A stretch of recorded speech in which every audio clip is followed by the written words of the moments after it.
Welcome, I'm so glad you're here today. Imagine opening a tiny bottle, and suddenly, the scent of an entire lavender field or a sunny lemon grove fills the air. Just one single drop, and your mood begins to shift. That's the magic of essential oils. They re-like the very soul of a plant, captured in tiny drops that have accompanied humans for thousands of years. Today, we're diving into this fascinating world together. What exactly are essential oils? How do they affect us? And how can you use them safely in your everyday life? Maybe you've already tried an essential oil yourself. Lavender, to help you sleep, or peppermint for a headache. Share your experiences in the comments below. I'd love to hear from you. And if natural remedies interest you, make sure to subscribe to my channel so you won't miss any upcoming tips. Essential oils are more familiar than you might think. When you smell a rose, fresh rosemary, or peel an orange, you're already experiencing them. They are highly concentrated, volatile plant compounds, carried in flowers, leaves, or rinds. For us, they are fragrance, essence, and sometimes little helpers in our home apothecary. But how does something so precious actually get into these tiny bottles? The most common method is steam distillation. Hot steam passes through the plant material, carries the essences with it, and when it cools, water and oil separate. That's how pure essential oil is created. Citrus fruits, on the other hand, are cold-pressed, and modern co-extraction can create especially fine qualities. To give you an idea of how concentrated they are, it takes about 30 rose blossoms for just 1 milliliter of rose oil. Can you feel how much power is packed into a single drop? So what does such a drop actually do for us? Essential oils work in two main ways.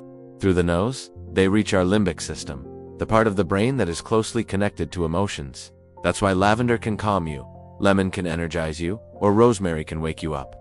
Through the skin, always diluted, they act locally, for example, improving circulation or soothing irritation. Which scent lifts your mood instantly? Lemon, peppermint, or maybe something else entirely? Let me know in the comments.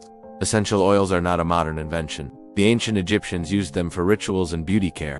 The Greeks and Romans knew of their healing powers. In India, they are deeply rooted in Ayurveda, and even Hildegard of Bingen wrote about the forces of plant essences. Every culture has its own language for fragrances, yet they all share the same message. Plants can touch both body and soul. Now let's look at some practical examples you might already know. Lavender oil calms and helps you fall asleep.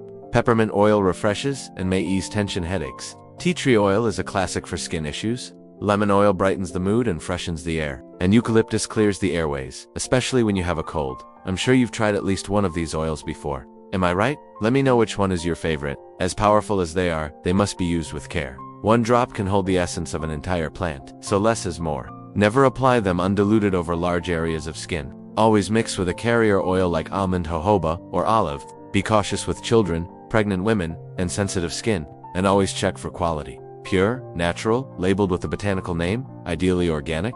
Have you ever had a bad experience with an oil? Maybe skin irritation? Then you already know why these guidelines are so important. In daily life, essential oils can be wonderfully versatile. A few drops in a diffuser create a relaxing atmosphere. A steam bath with eucalyptus opens your airways. A lavender bath at night calms body and soul. And a little citrus blend in the morning brings joy and freshness into your kitchen. Even the smallest amount can make a big difference. And maybe this is the true gift of essential oils. They remind us to pause, to take a deep breath, to notice how nature touches us. A drop of lavender in the evening, a hint of lemon in the morning, tiny rituals that can brighten everyday life.